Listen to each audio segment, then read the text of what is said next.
अस्सलाम वालेकुम नाज़रीन, हकीम मसरूर अहमद ख़ान आपकी खिदमत में हाज़िर है। आज मैं आपके सामने एक नुस्ख़ा लेकर आया हूँ, और ऐसा नुस्ख़ा कि जो बहुत ही ज़बरदस्त और बहुत ही सस्ता है,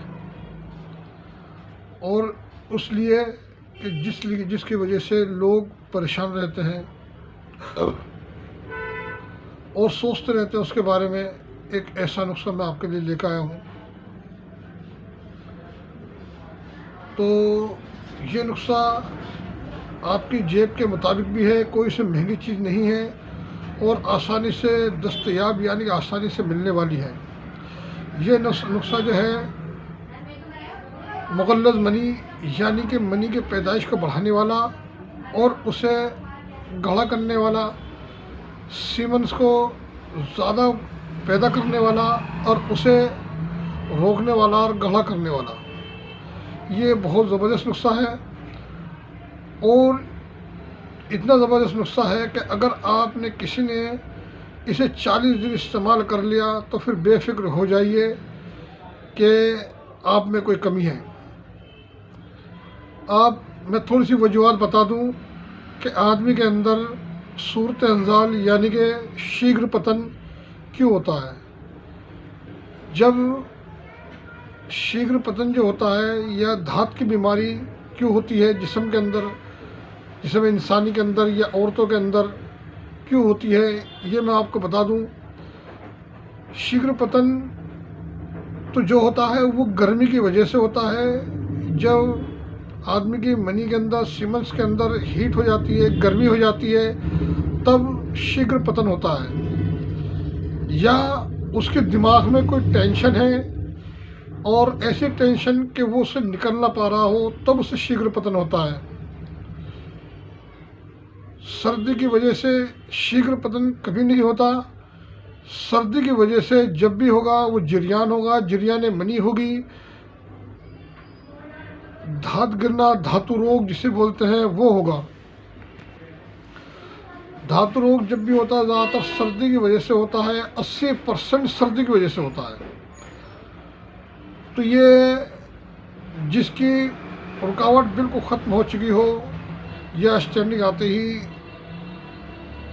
बिल्कुल डिस्चार्ज हो जाता हो, तो सबसे पहले तो वो करे कि अपने दिमाग की इस्लाह करे, दिमाग में जो टेंशन है उसे दूर करे, और फिर इस नुस्खे को इस्तेमाल करें। अगर इस नुस्खे को इस्तेमाल करने के बाद बिल्कुल 40 दिन का परहेज़ होगा, इस नुस्खे को जब इस्तेमाल करेगा 40 दिन का परहेज़ होगा, सेक्स नहीं करना है इसके अंदर, तो फिर आप ये है, अगर आपने सेक्स करने के बाद इस नुस्खे को इस्तेमाल करने के बाद 40 दिन इस्तेमाल कर लिया बा परहेज़ होके, तो आप अपनी मर्दा तात की तरफ से बिल्कुल बेफिक्र हो जाइए। कोई मसला नहीं है कि आप उसमें कमज़ोरी महसूस करेंगे। तो दोस्तों, इसी तरह जरियान अगर गर्मी की वजह से है तो सर्दी की वजह से है, तो उसका मसला क्या है? उसका मसला ये होता है कि कि मनी के अंदर पानी जमा हो जाता है, मिल जाता है पानी, तो इसलिए सीमेंस जो है वो पतला हो जाता है। जब पतला हो जाता है वो, तो वो कभी भी बिना इरादे निकलना चालू हो जाता है, क्योंकि मसाना भी और जिस्म के अज़्ज़ा पानी भरने से कमज़ोर हो जाते हैं, तो इसलिए वो किसी चीज़ की पकड़ नहीं कर पाते। जब किसी चीज़ की कोई पकड़ नहीं कर पाएगा, यानी कि मिसाल के तौर पे कि हमने पाइप के अंदर, पानी के पाइप में एक जोड़ लगाया और वो कहीं से लूज़ है, ढीला है, पकड़ नहीं कर पा रहा है, चूड़ी नहीं चल रही है, तो पानी लीक होता रहेगा। इसी तरह इंसान के जरियान मनी होती है, और इसी तरह से जब जरियान मनी होती है तो वो टपक कतरे आते रहते हैं और वो ठीक नहीं होते। कभी इधर से इलाज कराया, कभी उधर से इलाज कराया।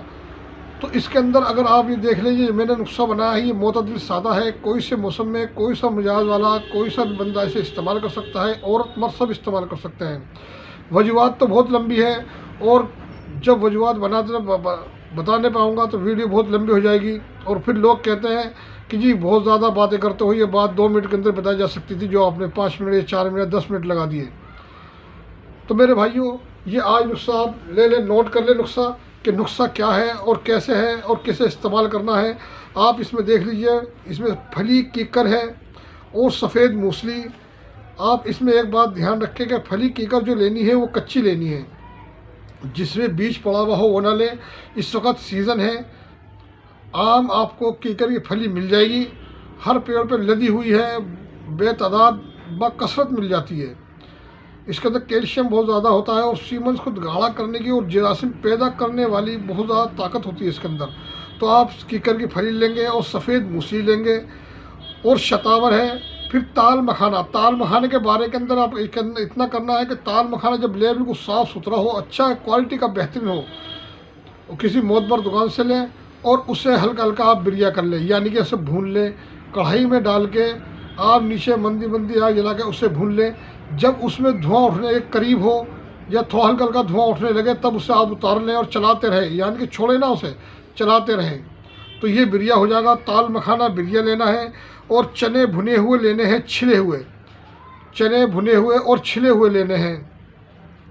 तमर हिंदी यानी कि जंगली चिया होती है, काफ़ी बड़े बीज होते, बड़े बड़े बीज होते हैं, चिया तमर हिंदी बोलते हैं उसे। आप कह देंगे पहाड़ी इमली चाहिए तो वो दे देगा, उसका आपको तोड़ के मगज़ निकालना है और मगज़ को इस्तेमाल करना है, उसका छिलका फेंक देना है और मगज़ को इस्तेमाल करना है, ठीक है। और सिंघाड़ा खुश्क, सिंघाड़ा खुश्क हर कोई जानता है कि सिंघाड़ा खुश्क के अंदर डालना है। और तुख्म रियाज यानी कि तुख्म रियाज के अंदर डालना है, यानी कि तुलसी के बीज इसके अंदर डालने हैं। और उसके बाद है अजगन नागौरी। अजगन नागौरी कौन नहीं जानता, ये किसी की तारीफ़ के मोहताज नहीं है, हर कोई सब जानता है। उसके बाद है बहमन सुर्ख। ये बहमन सुर्ख एक लाल से रंग की लकड़ी सी होती है। आप इसे साफ़ सुथरी अच्छी जानदार लेकर आएँ, बीज लगा हुआ, बीजा हुआ या घुन लगा हुआ इसमें नहीं होना चाहिए, बिल्कुल साफ़ सुथरी बढ़िया क्वालिटी की आप लेकर आएँ। इन तमाम चीज़ों को आप हम वज़न ले लीजिए बराबर, यानी कि आपने कोई भी चीज़ एक वज़न, कोई भी कीकर की फली आपने 20 ग्राम ली है तो सारी चीज़ें 20-20 ग्राम लेकर आप इसे कूट पीस कर, इसका सबसे पहले फ़ायदा यह है कि सबसे पहले जो इसमें काम करना है, क्या करना है, सब चीज़ों को अलग अलग कूट के बारीक करना है आपको और छन्नी में छान के वज़न करना है। जब सबका वज़न बराबर हो जाए, 50 ग्राम लेना हो तो 50-50 ग्राम लेना, छानने के बाद 10 ग्राम लेना, 10-10 ग्राम छानने के बाद हो। और ये मिसाल के तौर पे सारे का वज़न ये 100 ग्राम बैठता है तो इसके अंदर 50 ग्राम आप धागे वाली मिश्री मिला लें। धागे वाली मिश्री मिला के इसे महफूज कर लें और 1 चम्मच सुबह नीम गर्म दूध से इस्तेमाल करें और 1 चम्मच शाम को नीम गर्म दूध से इस्तेमाल करें।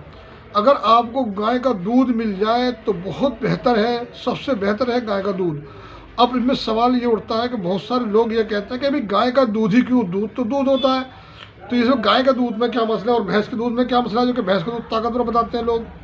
मसला भाई इसके अंदर ये होता है कि गाय के दूध के अंदर गंधक होती है, इसलिए वो पीला होता है और गंधक तेज़ाब को ख़त्म करती है जो नामर्द का एक सबब होता है। तो इस वजह से आपको गंधक का वाला दूध यानी गाय का दूध आपको लेना है और लेने के बाद आपने उसमें चीनी मिला लें, और अगर चीनी नहीं है, अगर आप उसके अंदर मिश्री मिला लें तो ज़्यादा बेहतर है। और उससे 1 गिलास सुबह और 1 गिलास शाम दूध से इस्तेमाल करेंगे, इंशाल्लाह 40 दिन के अंदर हर तरह की नामर्दी और हर तरह की मनी की किल्लत बिल्कुल आपकी ख़त्म हो जाएगी और एक जवां मर्द बन जाएंगे। तो इस वजह से इस दवा से अपना इलाज खुद करें, परेशान ना हो मेरे भाइयों। मैंने आपको नुस्खा दिया है, अपने सीने से निकाल के एक राज दिया है जो बड़ा बेहतरीन और ज़बरदस्त चीज़ है। तो अब आपको मेरी वीडियो अगर अच्छी लगी हो तो आप मेरे चैनल को ज़्यादा सब्सक्राइब करें, लाइक करें, शेयर करें, ताकि किसी की और ज़िंदगी संवर सके। अब आपका खादिम, अब मुझे इजाज़त दीजिए। अस्सलाम वालेकुम।